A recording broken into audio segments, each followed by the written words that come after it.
Welcome to my Righteous Fire Inquisitor, a build I didn't see myself making this league after Righteous Fire had taken heavy, collateral damage due to Burning Arrow being meta last league, as well as the significant damage nerfs all skills felt across the board. I couldn't bear to look my favorite skill in the eye, knowing what they had done to it. But as time went on, the gravitational pull of Righteous Fire could no longer be resisted, so I returned to its gravesite to see if it indeed could be resurrected once more. New technology had to be discovered. Obscure methods had to be used. We had to squeeze every ounce of possible damage out of Righteous Fire if we were going to give it any sense of true viability. We even had to hire outside talent to play the build for us better than we ever had before. But at the end of the line, we achieved our goal. Righteous Fire is alive again. The build boasts strong defensive layers with 10k raw EHP, along with Fortify, 5 to 10,000 armor, 4 endurance charges, and 2k plus net regen per second. Not to mention the extra defensive mitigation via our Pantheon, Solaris, and Tuco Hama. Most of this defense is achieved early on within a relatively small budget, while our offense is the main thing being upgraded with further investment into the build. I've tested this build on a paper-thin budget against the hard bosses like Maven, where it was quite competent for the fight, however being a bit low on DPS for the content, making it take longer than ideal circumstances. This shouldn't prove too much of an issue, given you will accumulate a much higher budget by the time you even farm up to get to that level of content, but it is nice to know the content will be doable if you choose to really never upgrade your gear much. But be prepared, the DPS will be on the lower end if you stick at the minimal investment. I've gone to work compiling extensive information in the path of building for this character, more so than I ever have before. You can expect leveling trees before passive point progression, complete notes on gear progression from cheap to expensive, as well as crafting methods for each gear piece I made, and I am also including important pointer information about Righteous Fire and how the character operates. I'm trying something new here with this extra effort in path of building solely because I love Righteous Fire, and I want to do it justice. If this new method for the build video with less talking in the video and more talking in the POB is preferred, then please let me know, and if it's not preferred, let me know that as well. Righteous Fire may not be the highest DPS skill or the fastest clear, but it allows for relaxed and forgiving gameplay, being much more tanky than the alternative glass cannon choices. It also is quite forgiving when it comes to learning boss mechanics, due to the amount of mechanics it can tank and survive, thus allowing you, the player, to learn the endgame bosses better through trial and error, and I am certainly biased towards this skill, so take that into consideration when I say this. I highly recommend it, but I am a Righteous Fire addict after all. Now let's go in-game to go over portions of the build I'm not so sure I can fully describe correctly in words in the Path of Building's note section. Welcome to the in-game portion of this guide. Now normally I would take a lot of time to go over every gear piece, all this extra information, and put it all in the video, but I think it makes the video too long, so I'm going to try something different here in including all the information in the Path of Building's note sections for gear progression, for gem links, for frequently asked questions about Righteous Fire, for important information. All that stuff is going to be in the POB. For now, what I'm going to do is go over the most important portions of the build that I think are very good for Righteous Fire characters, something that I don't know if I've learned over the years, or things that I just think are key elements of Righteous Fire. To start off with, the big things are Elemental Overload, Elemental Equilibrium. If you're playing Righteous Fire, you cannot play the build correctly if you aren't using these two keystones. They are huge multipliers for the damage. The way they work is Elemental Equilibrium, you hit the enemy with a damage that isn't fire, it lowers their enemy's fire resistance, which makes Righteous Fire do significantly more damage. And then Elemental Overload, we proc via critting an enemy, it lasts for 8 seconds, and it gives us 40% more damage. These are huge damage benefits, and we proc both of them via our Storm Brand. So we have a Storm Brand that we go to whenever we get to a really tanky boss, or maybe a Metamorph or a really tanky rare. We'll just prop our Storm Brand throughout running the map, proc Elemental Overload, lower the enemy's resistance, stuff like that. That's what this is doing. It is also providing us a curse with flammability and Hex Touch support linked to it to curse enemies with flammability whenever we get to tanky rare. So that's an important element of the build you don't want to mess up. Another important thing that I've found quite useful with Righteous Fire is using Lifetap support. Now, why Lifetap support? Why is this good? when it comes to Righteous Fire, I'm just going to put it over here on our key press so you can see. You'll see we have the 6-link setup, the 5-link supports are right here. If we take out Lifetap support, you'll notice something that happens. There was a green box that got eliminated. That was representing Swift Affliction. With Lifetap support, what it does is it gives Righteous Fire the duration tag. You'll see we take out Lifetap. We still have Swift Affliction on Vaal Righteous Fire because it innately has the duration tag, but Righteous Fire itself doesn't. Lifetap support applies the duration tag to it. I'm not sure if I'm making any sense, but the point is we use Lifetap support because it's a worse support, it's an okay support, but mainly because it gives us a good support of Swift Affliction. Things with Righteous Fire is you don't really have a lot of good support choices, so when you can use a little bit worse support to get a really good support and mix them both into the same build, it's a win-win scenario. So that's why we're using Lifetap support, as well as it's an okay support with 20% more damage multiplier. It works out pretty great. With Lifetap support, you have to trigger this elsewhere. So we have it in our helmet that Lifetap is being triggered by a Scorching Ray. So that way, if we're just standing still, we are triggering Lifetap. Eventually, you'll see it triggers. It has a 9-second duration, and it triggers every like couple seconds, and it keeps going on. We also have Lifetap in our shield charge. That way, when we're shield charging around, we're not running out of mana. Because of shield charging, as well as we are triggering Lifetap to make it so our map clear is better. We're using a low-level Lifetap in the shield charge because we want to trigger it pretty much every time we shield charge, so that way it has good uptime while shield charging, as well as a high-level one on the Scorching Ray, because Scorching Ray is still a little bit of extra DPS, and we don't want to completely gimp that, and while we're spending Scorching Ray, we're going to be spending enough to be triggering Lifetap, if that makes sense. Another important thing to note is Scorching Ray is also linked to Infuse channeling. Infusion is a buff that gives a more multiplier based on the skill you're using, and thankfully, Scorching Ray is a fire damage type, so it gives 10% more damage of fire when we have Infusion, which means for our Righteous Fire tooltip, you'll see, we have Infusion up right now, you'll see it's at 1,000,000. When we lose Lifetap and we lose Infusion, it goes all the way down to 760k. So you can see Infusion gets there and we get Lifetap. Those are already, we're doing another like, I don't know, 30% more damage between those two buffs being applied. So you can see the effect of Infusion, it's pretty strong. As well as Scorching Ray applies minus 25 fire res to enemies thanks to fire exposure. All this makes Scorching Ray a great utility skill.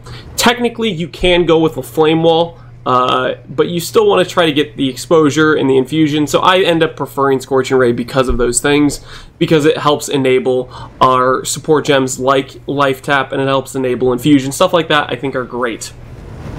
Other things to note is I'm playing this on a 6-link chest piece with a gem swap from increased AoE to Conc AoE. You can see the difference it makes.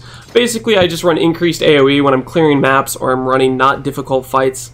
I think Conc's only really necessary in maybe the hardest endgame fights like Maven or the Hidden or the Feared, where it matters. The single target is a DPS check. Otherwise, I run increased AoE and it's not that big of a difference. I just like the extra range it gives me.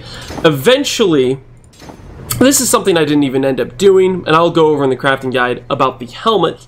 But when you're crafting Righteous Fire gear, a helmet is usually a priority that I didn't even end up getting around to because it's expensive, and I didn't feel it was going to change much of our Righteous Fire damage. The main thing it was going to change once we swapped to a Righteous Fire helmet is it was going to give our Scorching Ray 2 more links, and the last thing I need is people coming in here and saying it's a Scorching Ray build, so I ended up opting to not even take the time to craft the helmet just because I didn't want to deal with people saying, oh, it's a Scorching Ray build, because Scorching Ray would be in a 6-link at that point, and I didn't want to deal with that crap. Anyways, besides the point.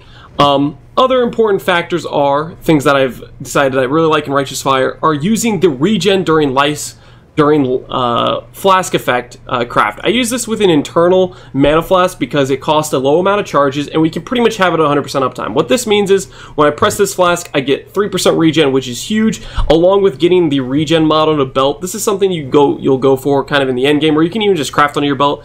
Altogether, it results in us getting a bunch of regen from 100% uptime from the mana flask, as well as regen, or not regen, but damage from our glove slot, because you can craft up to 28%, which is a decent amount of damage to craft onto a prefix. So that's why I'm using the mana flask. It also makes it for just consistent uptime on our Enduring Cries or Stormbrands. Whenever we want to cast those things, if we have the internal mana flask, it's just going to work. We're not going to have any mana issues there. For the other parts of our flasks, I ended up going with a use when you become frozen and use when you become shocked ruby flask with removal of shock and removal of freeze. This is because Inquisitor lost element immunity, and we really want something to deal with the deadly ailments of freeze and shock, and so this was my solution. I don't really know if I maybe died once or twice to freeze and shock. It was very rare that we had to deal with these flask charges running out. I think the only scenario where I was running out of these flash charges are fights like Awakener, where he constantly hits you with a die beam that does shock and freeze, and if you just keep tanking those over and over again, you're going to run out of these flash charges. But for the most part, I haven't had any issues really with this, and I just basically turned the keys off so I couldn't even press these flasks myself, so they're not on the 4 and 3 key anymore, and I've just given up on those flasks being a thing. Just my lazy solution to those ailments. This flask could be improved. Ultimately, you could go for a Bottle of Faith if you want more damage, but that's a super expensive upgrade at 15x, so I didn't end up doing that. I just have a Quartz Flask here, just so occasionally while mapping I can press it, so that way I have phasing to walk through monsters. It's just a nice quality of life. And then the other flask, I went with the Quicksilver. Potentially, you could go for things like the Take Savage Hit, Forbidden... Is it Forbidden Taste? I'm not sure if that's the flask, but there's a flask that recovers a bunch of life. Those are other options for the flasks as well. See if there's anything else I want to cover for skill gems. One thing I want to cover is while I'm playing this build, when I do play with Enduring Cry, I pretty much play around when I'm going to proc my Vaal Righteous Fire. Vaal Righteous Fire takes off like 60% of your life and energy shield, so it puts you at a really low EHP. So I like to time my Enduring Cry, which gives 2k regen to both my life pool and my ES pool, so 4k regen. I like to just proc Enduring Cry right when I proc Vaal Righteous Fire, so that way I don't really feel like I'm in any danger proccing Vaal Righteous Fire, and that's what I pretty much time it around. You can also just proc Enduring Cry whenever you want, if you want to keep up endurance charges, but for me it was just pretty much just using it around when I use Vaal Righteous Fire for safety reasons of not dying to Vaal Righteous Fire. I also went for a Molten Shell, just on left click, so we constantly get an extra 2k EHP shield randomly here and there, as well as a little bit more armor, just another little safety thing. So I think that covers most of the important gem links here. We do have an open gem link here because I used to be using Vitality for a Vitality Watcher's Eye. Pretty much if you're doing like the early budget, you could go for Vitality Regen, Vitality Life Recovery Rate, Malevolence Recovery Rate, something like that. And you could spend a jewel socket just to get Vitality in the build at level 1. I eventually got rid of it because at the high end I got a 2-stat Watcher's Eye with dot multi and recovery rate based on Malevolence, not even Vitality. So that's why I had a socket here. Eventually, at the super high-end min-max version of the build, you could go for an Enlighten and a aspect of the Spider, and that's what would take up the gem socket, but we didn't get to that point. You know, we got it pretty min-maxed, but not quite that min-maxed. Other things I should take note of here is the passive tree. Important things I would prioritize getting pretty early on depending on how much your budget can afford. Transcendent Mine's one of the big upgrades you get in the build. It's 24 dot multi for 3 passive points, which is 8 dot multi per passive point. This is pretty big, and it's only a 1x or 2x upgrade. I'm not sure how much Transcendent Mind is, haven't been paying attention to the price, but that's a nice damage upgrade there. Another thing you want to go for pretty early on is a Wrapped in Flame. This gives you chill immunity, which is super nice, so you don't have to deal with constant chills throughout mapping. Solves one of the most annoying ailments right there, right off the bat. And the important thing for this jewel is probably just a prismatic heart on the travel node, as Burning Bright isn't too important. It's barely better than the % fire damage travel point, so really main thing you want to go for is a prismatic card on the travel notable for the res, and eventually getting a Flow of Life with your Wrapped in Flame is ideal. That's the best in slot jewel. This is kind of a rare notable, so before that I would just go with a Exposure Therapy, a Student of Decay, just one of those nodes which gives % damage over time with some other extra stat like Chaos Res or Area of Effect from Burning Bright. Our other jewel here isn't even min-max because it's Exposure Therapy and Burning Bright. I stuck with this jewel solely because it was 20C and it came with Corrupted Blood, so it just solved Corrupted Blood for us right away. Really what you want to go for is a Flow of Life plus something like Student of Decay or Exposure Therapy. Something like that is the best combination for the other medium, but we didn't even get there. Honestly, you could probably go with just having the one medium with Wrapped in Flame and go for spending these 4 passive points in life nodes over here. It might even be a better character if you do that. Not 100% sure, but you got choices there. It's not too big of a deal to go for this over just like life on the tree. Another big upgrade which I found was super important for Righteous Fire builds is Thread of Hope. This, a very large Thread of Hope, gives me so much value. I'm so happy with finding this. Some guy on PvE Ninja, I think he was in the comments of my last video, The Feared, said, hey, that was me, that was my jewel.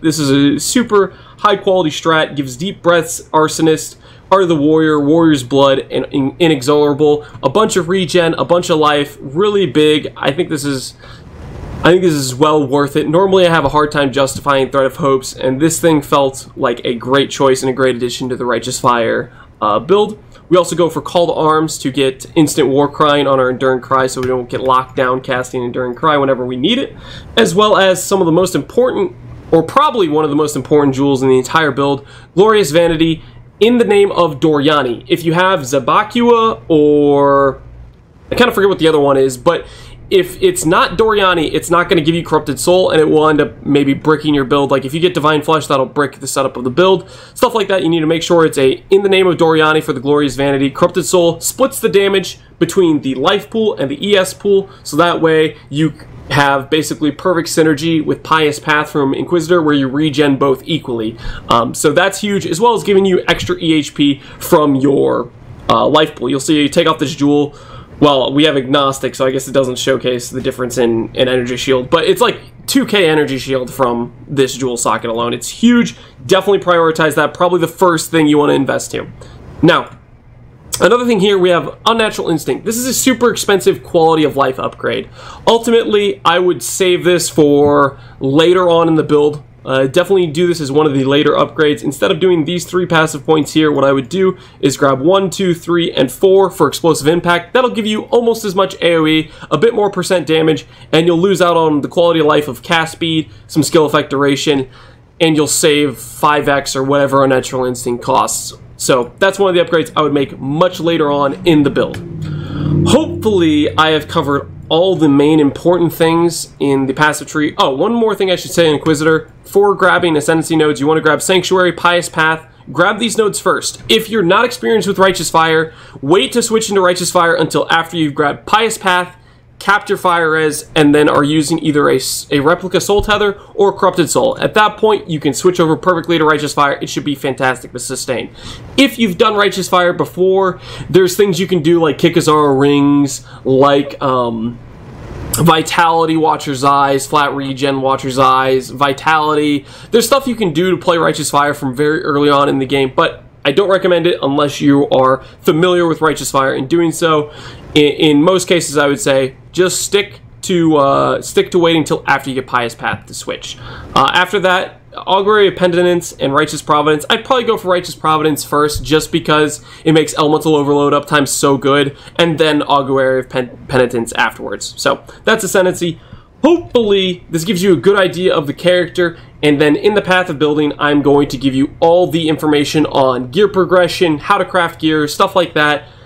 And hopefully it makes for a good guide. You guys will have to let me know in the comments. I appreciate you taking the time to watch this video. Now, I feel I still managed to take way more time than I meant to in-game, so hopefully it was still useful information, and then in the path of building, there will be even more information that is very necessary to build the character well, and it gives you guys a lot to work off of. So, that's the video. Thanks for watching, guys. I hope you enjoy the build. Appreciate y'all. Have a good night.